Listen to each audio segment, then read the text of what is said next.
They say that trust is like glass. Once cracked, you can glue it back together, but the cracks never disappear. I didn't understand what that truly meant until I found the second phone, the one my husband swore didn't exist. It was a Thursday evening, one of those calm, ordinary days that pretend nothing can go wrong. The sky outside our house was pale blue, and the faint smell of my chicken curry filled the kitchen. I remember humming softly, the way I always did when cooking. Our home, our small sunlit house, had always been my comfort, my proof that we'd built something real.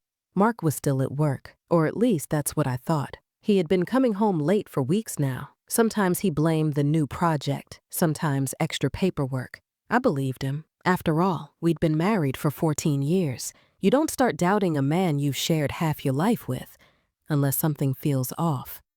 And lately, something did. It wasn't the lateness that worried me, it was the distance. He used to come home with stories, complaints, laughter. Even his tired sighs had warmth. But now, when he walked in, his face was empty. Polite smiles, short answers, eyes that never really met mine. Still, I told myself he was just stressed. Work pressure, midlife changes, all the usual excuses wives tell themselves when their instincts whisper something they don't want to hear. That night after dinner, he kissed me on the forehead, said he had to finish some reports, and went to the study. I smiled back, pretending it didn't sting that we hadn't held a real conversation in weeks. When he finally went to bed, I stayed awake, scrolling through my phone, trying not to think. But thoughts have a way of finding you when silence grows heavy. I turned toward him. His back was to me, his breathing steady. That used to comfort me once. Now it only reminded me how far away he felt, even lying inches from me. The next morning started like any other. He left early, kissed my cheek. That routine kiss, mechanical and hollow, and I went about my chores. It was around noon when I went into the study to water the peace lily on his desk. That's when I saw it.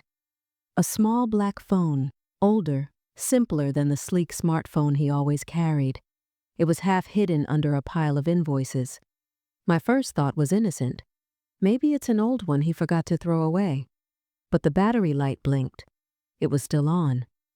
Something cold passed through me. That strange intuition that sits in your chest when truth is about to surface. I picked it up, turning it over in my hand. It wasn't locked. My heart was already racing, though I didn't know why. I pressed the power button. The screen came alive, and with it, messages. Dozens of them. One caught my eye immediately. I can't wait to see you again tonight. The sender's name was saved simply as M. My name starts with E. I wish I could say I put the phone down. I wish I could say I respected his privacy. But the moment I read that text, every instinct I had, every quiet fear, pushed me forward. Another message. You make me feel alive again. Don't worry, she has no idea. The words burned. My stomach turned. My hands shook. It felt like I was watching a movie, someone else's tragedy, until I saw the photos. There were selfies, blurry ones, taken in a dim restaurant, his arm around a woman's shoulder. Her hair was long and dark. I zoomed in. Her necklace, a small silver heart, looked painfully familiar. It took me a few seconds to place her. She worked with him, the new assistant, the one I'd met once at a company dinner. She'd smiled shyly, called me Mrs. Howard, and said how lucky my husband was to have someone so supportive. I sat there for a long time, the phone still in my hand, the messages open like wounds. The clock ticked. The peace lily drooped slightly in its pot. And in that silence, something inside me shattered quietly. Not with anger, not even with tears, but with a strange, empty disbelief. I locked the phone, placed it back exactly where I found it, and walked to the kitchen. My hands moved automatically, washing dishes, drying them, stacking them neatly. It's strange what the body does when the mind is falling apart. That evening, he came home, smelling faintly of cologne I didn't recognize.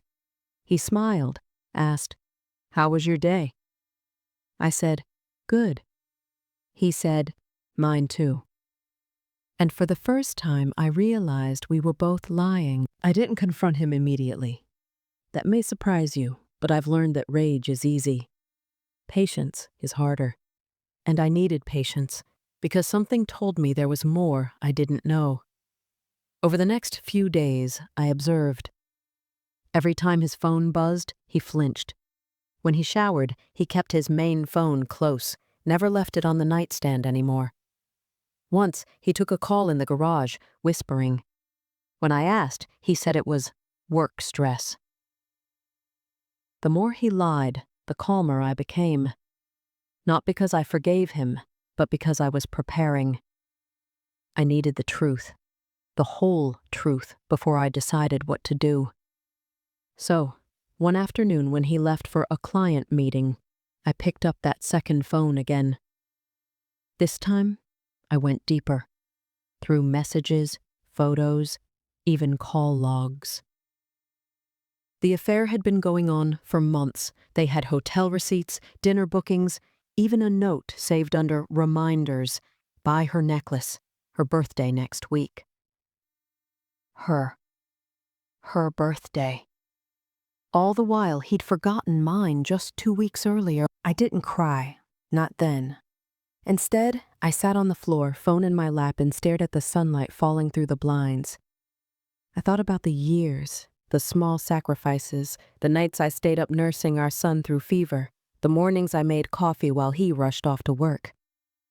What do you do when your entire marriage becomes a stranger's story? That night, when he came home, I watched him eat dinner. The same table, the same smile, but everything felt counterfeit. I wanted to scream, "Who are you?" But I didn't, because I wasn't ready for answers yet. I was ready for proof. So I began keeping my own secrets. I synced his second phone to my old laptop, quietly, carefully while he slept. Every message, every photo, every number, I copied it all, and then I waited for the right moment. For the truth that would break not just my heart, but the illusion we'd lived in for 14 years. It's strange how silence can feel heavier once you know the truth. I used to cherish quiet mornings, sunlight spilling through the curtains, coffee brewing, the soft hum of the fridge. Now every silence felt like a wall, hiding something I could no longer unsee.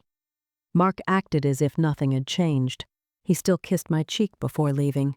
Still texted me little updates like, running late again, or client meeting.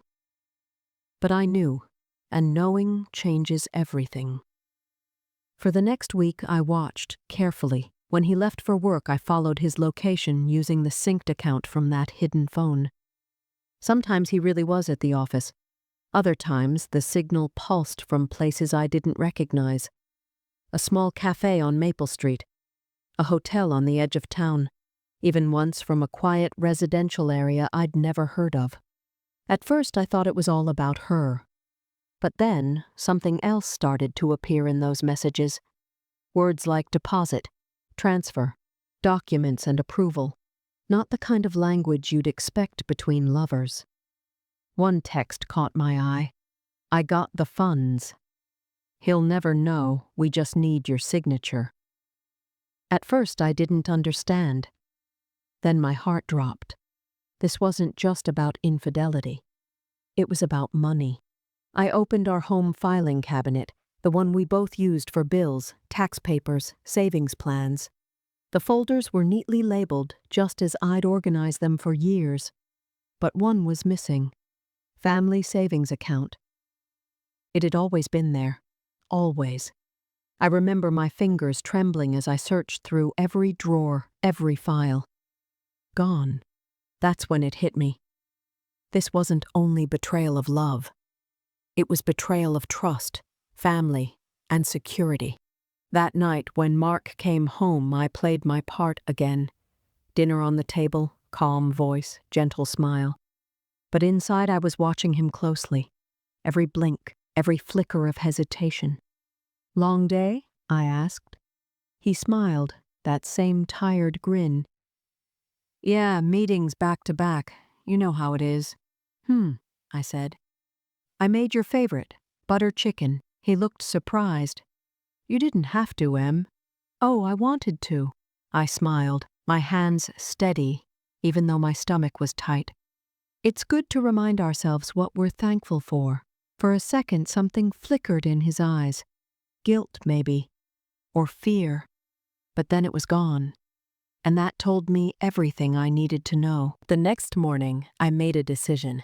If I wanted the truth, I needed help. Someone who could see through the lies. So I called David, my cousin. He was quiet, trustworthy, a financial analyst who'd handled our small business accounts years ago. Can I ask you something personal? I said. Of course, he replied. What's wrong?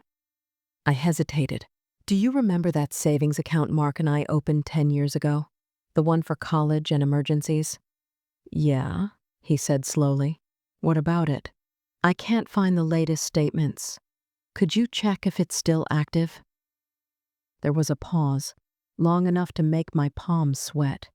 Then David said quietly, Emma, that account was closed last month. The words felt like a physical blow. Closed? By who? Mark's name was on the closure form, he said. Transferred the balance to another private account under his authorization. I thought you knew I didn't speak. My throat went dry. How much? I finally whispered. He hesitated. All of it. That night, I sat alone in the living room, lights off, staring at the framed photos on the wall. Vacations, birthdays, Christmas mornings. Every smile now looked like a lie. He didn't just cheat on me. He took our future, our son's future, and handed it to someone else. When Mark came home, I didn't look at him. I didn't ask. I just said I was tired and went to bed. But I didn't sleep. Instead, I watched him undress, plug in his phone, and slide under the sheets like nothing was wrong. At 2:14 a.m., when his breathing grew deep and even, I got up quietly and took both his phones. I stepped into the bathroom, closed the door, and turned on the light. On the secret phone, I found more than I ever wanted to.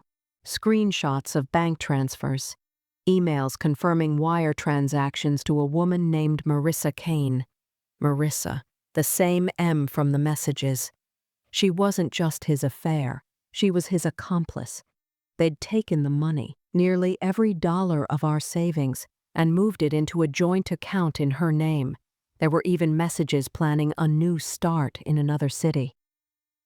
Once this clears, we can finally go. She'll be fine. She has family. I'll tell her it's over after the move. My vision blurred. I had to sit down. I wasn't just losing my marriage. I was being erased. The next morning, I called in sick to work. I needed space, not just to think, but to act. I went through every document, every file, every digital trace I could find. My laptop, our joint online banking, even our son's education fund. It was all tied together, small, hidden withdrawals over the past 6 months. Slow, careful, systematic. He'd been planning this for months. That afternoon, I drove to my mother's house. She noticed the moment she saw me. Emma, sweetheart, you look pale. Are you all right? I forced a smile. Just tired. She touched my hand gently. It's Mark, isn't it? I froze. Why do you say that? Because you're holding your breath every time you say his name, she whispered. I did the same before your father left. Something inside me broke then. Not loudly, not dramatically, but like a quiet surrender. I told her everything, every detail. The second phone, the messages, the money. She listened without interrupting, her face calm but eyes sharp. When I finished, she said, You have 2 choices, Emma. You can confront him and break, or you can prepare and rebuild. Her words sat heavy in my chest. I knew what she meant. If I went at him now, angry, emotional, he'd twist it, deny it, maybe even run. But if I gathered proof, quietly, carefully, I could make sure he couldn't take anything else from me. So that night, I started documenting everything. Every transaction, every message, every date and location. A quiet record of betrayal, one that would speak louder than any confrontation ever could. 3 days later, I followed him. He said he had a late client dinner. I waited 30 minutes after he left, then grabbed my keys and drove. The GPS on that hidden phone showed him downtown, near the old Sheridan. I parked across the street, heart pounding, palms slick with sweat. Through the glass doors of the lobby, I saw him, standing with her, Marissa. She was even prettier in person, younger by at least 10 years. They laughed like two people who'd never had to hide. When he reached out and brushed a strand of hair from her face, something inside me finally went still. It wasn't anger anymore. It was clarity. I raised my phone and snapped a picture. Then another, him holding her hand, him leaning close. Proof. Not just of an affair, but of the man he'd become. As I sat in my car afterward, I didn't cry. I didn't scream. I simply stared at the photos on my phone and whispered, "You have no idea what you've just lost." Because now, I wasn't his victim. I was his undoing. When I woke up the next morning, something inside me had changed. The tears were gone. The shaking hands, gone too. It's strange. After a certain kind of pain, there's a calm that feels almost peaceful. That's what I felt. Peace, but not forgiveness. I made breakfast as usual. Toast, coffee, eggs. When Mark came downstairs, he kissed my cheek. "You're up early." "I couldn't sleep," I said with a small smile. "You?" He shrugged. "Big day. Clients at noon." I nodded, watching him eat, wondering how someone could lie so easily while buttering toast. When he left, I didn't cry. I didn't follow him this time either. Instead, I opened my laptop and began my plan. First, I emailed David again, my cousin. I asked for all the records, screenshots, and account statements tied to Mark's name. Every single one. He hesitated, but when I told him the truth, his tone changed. "I'll send everything. And Emma, I'm proud of you for not letting him get away with this." That made my throat tighten for a moment, but I stayed focused. By afternoon, I had a full folder, evidence stacked neatly in digital silence.